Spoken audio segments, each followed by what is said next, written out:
My name is Sumeet Jain. Very, very quick intro. Venture capital investor in San Francisco, Seven Global Capital, global growth venture investors. And really excited to have the privilege to interview Sarah here. Thank you. Before we get started, just a quick show of hands. How many people here have used Bumble? Oh, I was hoping for more. I've got work to do. Yeah. And how many people, if you're not using, actually have Bumble installed on their phone? Is that a different number? So like what, between a third and a half of people in this room are using Bumble? Does everyone else, are you all familiar with the product and what it is, generally?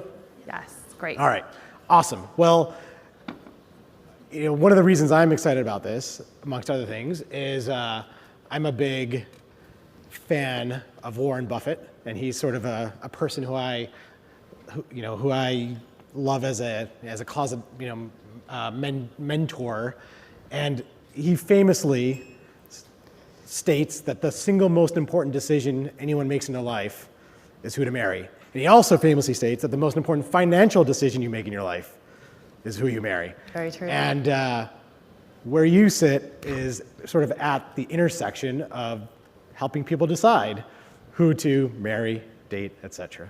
So Yeah. Super exciting. So I'd love just to get started, getting a little bit of the background of how Bumble started, and more specifically, it's not a brand new category. Online dating's been around for a while.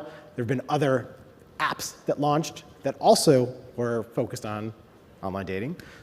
So what sort of led to the opportunity set that said, hey, there's room for another one, or a new one, or a better one? Great question. So Bumble was founded in December 2014 by a woman named Whitney Wolfe Herd, who is also a co-founder of Tinder. So she knew firsthand that this was a space that already had a lot of players serving it. But what she also knew as a woman is that no one was really serving it with women in mind. And that the opportunity for innovation perhaps wasn't in improving the UX and the UI, but it was thinking about a new audience that had largely been overlooked. I don't know how much you know about dating apps in general, but the proportionality of men to women skews really heavily towards men on most apps. And this was a big opportunity to really think about how could you create a safer, more empowering place for women to feel confident connecting. And hence this idea of Bumble and women making the first move. And that has been our core USP. That's the wide and deep moat that we are building. We are confident that we're giving women a better experience because they can make the first move, because they're in control of the conversation, because they can feel safe. And we've built a community that's invested in those values. We've created a culture of kindness and accountability around that. And now people come to expect that when they engage with the Bumble app. And I think, as you mentioned, relationships are arguably the most important thing. I mean, as humans, we're built to be in relationships. There's a reason that solitary confinement is the harshest form of punishment. And that also means that there's almost an endless market opportunity to help people make those connections and get into relationships. There's a reason that bars and restaurants spring up in a lot of places, and just because there's one bar on the street doesn't mean there can't be three. They're going to appeal to different people for different reasons. And if you look at dating in the real world, that is the case. The interesting opportunity that we've had with Bumble now is to think about, okay, we have this framework that works really well in dating. We know that our users trust us, especially our women users. How can we think about that framework and bring it to other areas of their lives? So that's why we launched Bumble BFF, which is about finding friends. That's why we launched Bumble Biz last fall, which is about business connections. And we're sort of endlessly thinking about this spectrum of those core relationships, those most important connections you make in your life, and how we can be involved in bringing people together. Excellent, super fascinating. Just a quick backup. Part of the topic of our talk is how to grow internationally and how to scale a business. And we'll dive into that as well, kind of build to how you got there. So as we all know, fundamentally this is a marketplace as well. Marketplaces are very hard to launch and get started. How did you do that early on to get both sides of this marketplace together? And then how did you know it was working?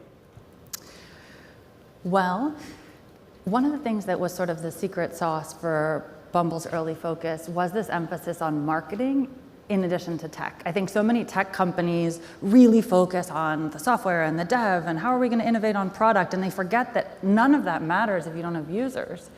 And if you don't really think about marketing strategy in tandem with developing the product, you're going to find yourself with a user problem. And so arguably, Bumble is as much a marketing company as it is a tech company, and that's the way we think about internationalization, but that's also the way we thought about getting from 0 to the first million users. And it literally, for us, involved our early ambassadors going to college campuses and standing on the table at one sorority, getting all of the women on the app, because telling them that all the guys at the fraternity were, and then running and doing that same act at the fraternity, and back and forth all across, starting with the American South and then ultimately the university system across the states, and building that engineered virality, that word of mouth, to get people excited that this is where all the good people are, was key to it. And frankly, focusing on women and making sure that we got women on the app pretty much guaranteed we'd be able to get the other side of the equation involved. Right. Yep. That's always the solution in the dating app world. I just want to push on this a little bit because I think, and there's a lot of people here who are probably entrepreneurs starting companies, and the conventional wisdom, most every company will say, focus on product, you have a great product, and that's your marketing. And I guess my question for you is, do you think you have stated that marketing worked in tandem with product, and it was very, very important. Do you think that's something that's unique to how Bumble works and how dating works, or is that perhaps something you would extrapolate to other businesses to say, hey, maybe marketing is more important than most people would otherwise claim it's important in Silicon Valley? I think it can be easy to overlook in a place like Silicon Valley, and it shouldn't be. I think it's been critical to our success, and frankly, if you're operating in a consumer space at all, you need consumers.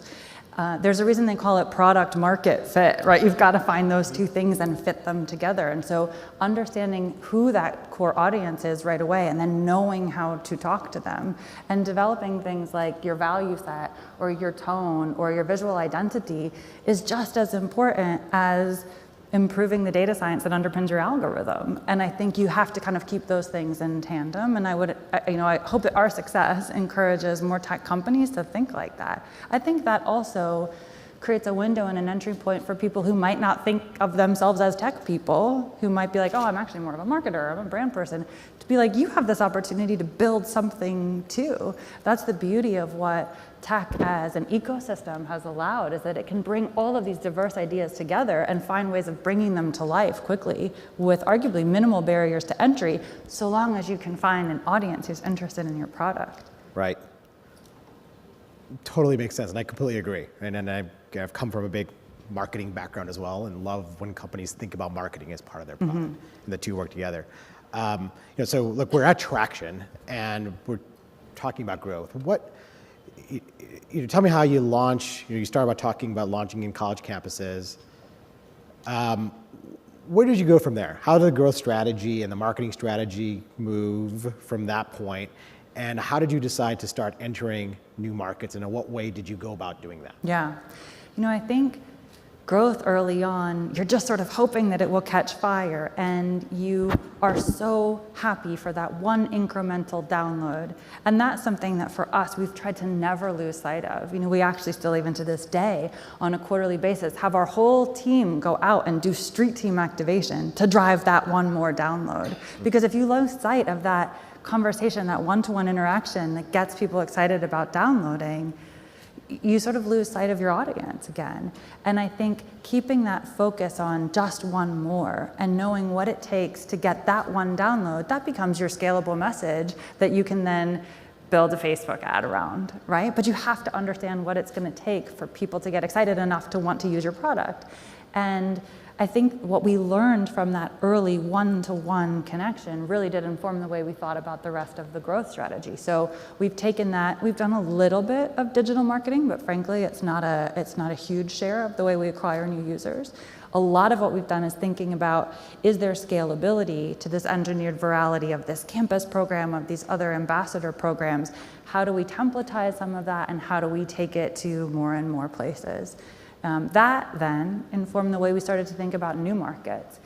There are places like Canada, for instance, where we could say the model that's working in the US actually translates pretty well across the border because cultural norms tend to drive the same sorts of conversations, and some of the press and the communications news was trickling up anyway. And then we wanted to take that momentum and become more localized. And so we built teams in places like Toronto and Vancouver and Montreal. But that said, there are other markets where that becomes far more complicated. Being in the business of relationships means that you need to be in tune with how relationships operate within the ecosystem of that market. And the way that people date in France is different than the way that people date in Asia and in the Americas. And so paying attention to that nuance has been important for us. As you would imagine, we have sort of like a decision matrix, and we look at a bunch of factors to decide if a market is interesting to us.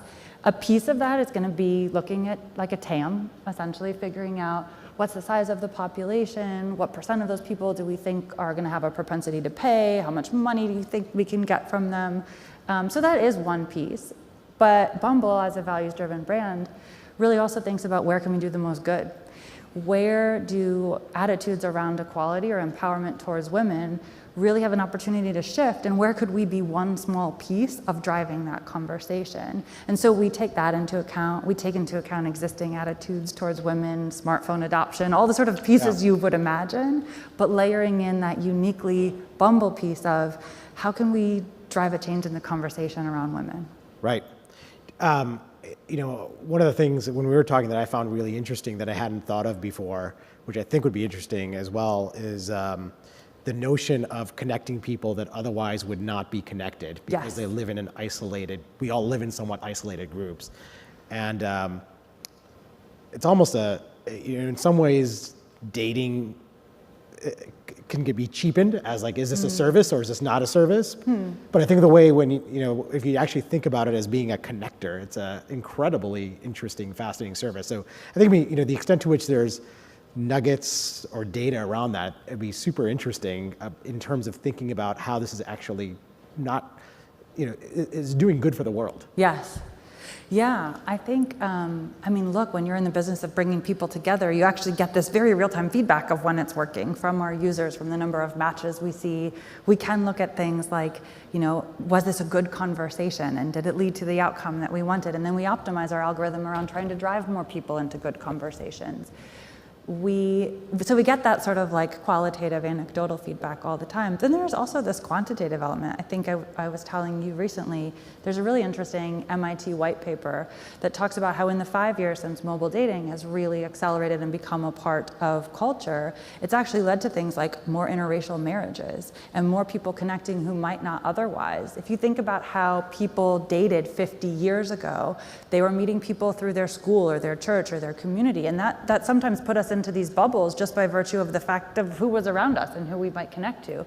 Now suddenly we have this tool that's connecting us with thousands of people around us who we might not cross paths with otherwise. And what an interesting thing that becomes for our cultural fabric to start connecting people who might not have otherwise met.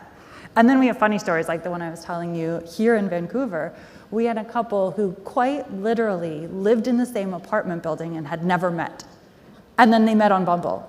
And they got married, and our chief brand officer got ordained so she could come marry them, which was really special and exciting.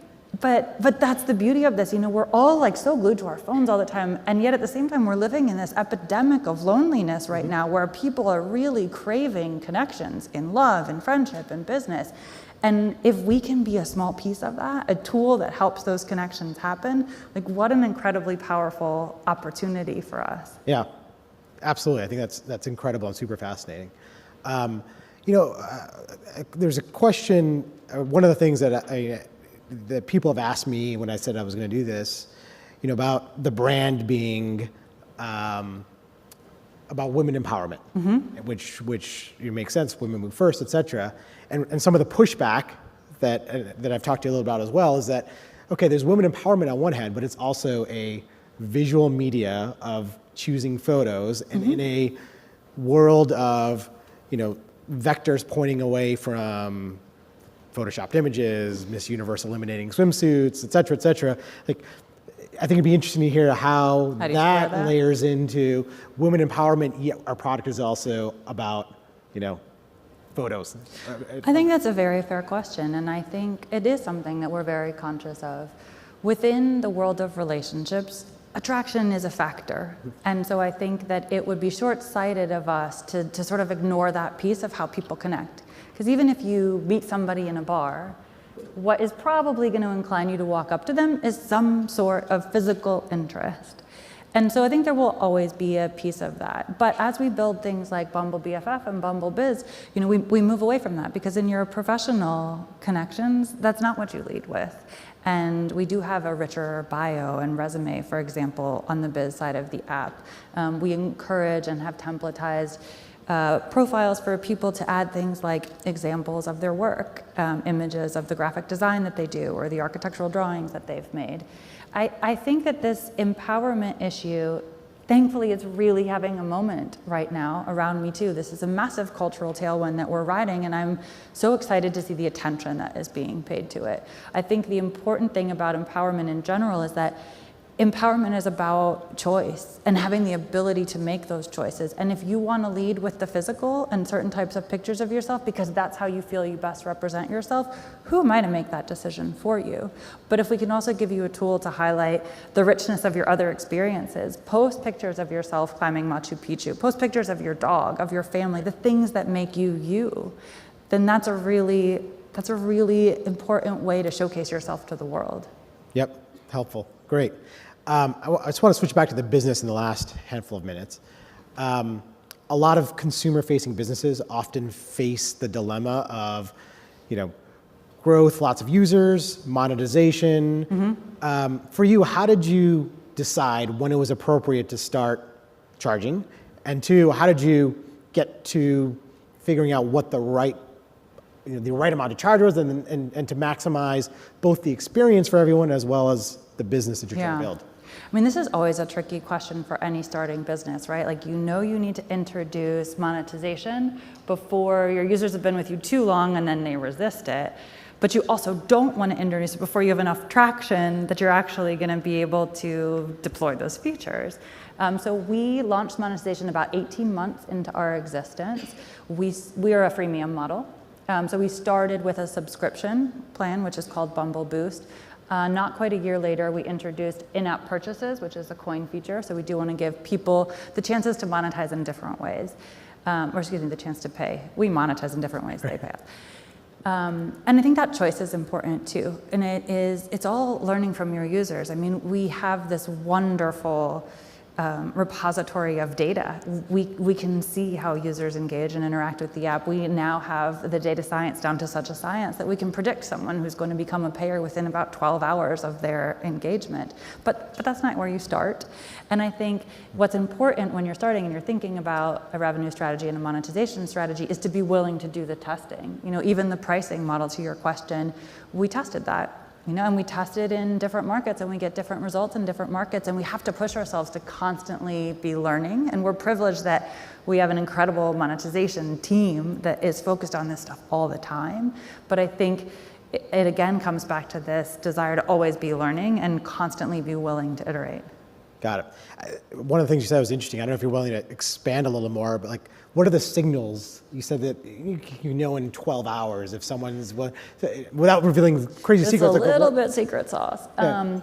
But I think their behavior is an interesting signal to us. Like, how are they engaging? How frequently are they swiping right versus left? How much time are they spending? Things like that.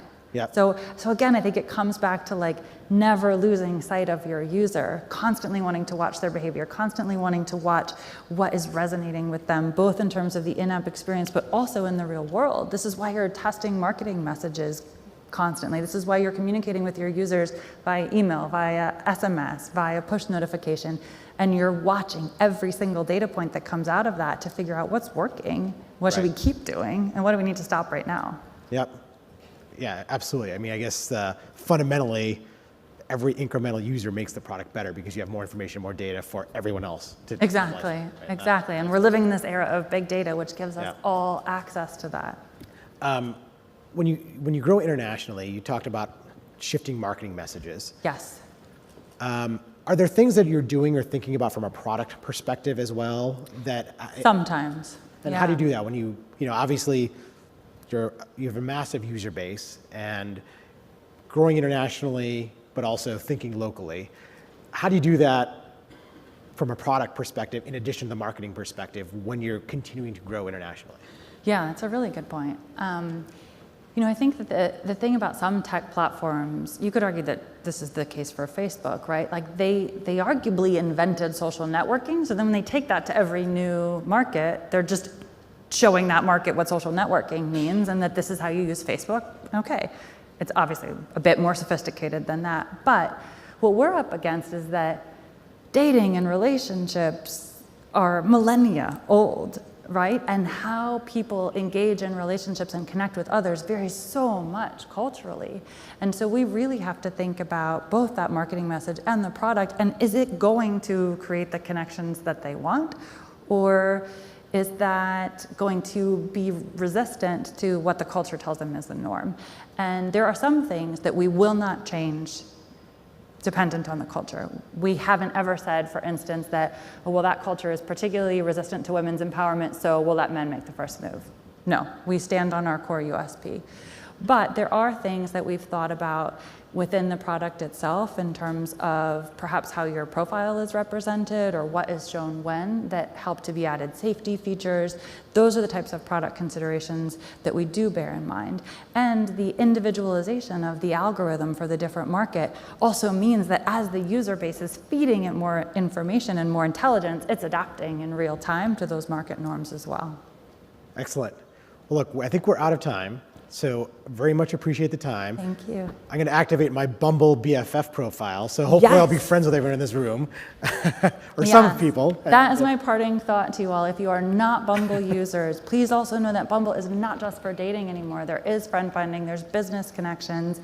Everyone in this room should have Bumble on their Yes. phone, and now has a reason to, because you've It's heard. all Bumble Business Connect later today. So thank Yes. you so much. Thanks for coming. Thank you, really appreciate it.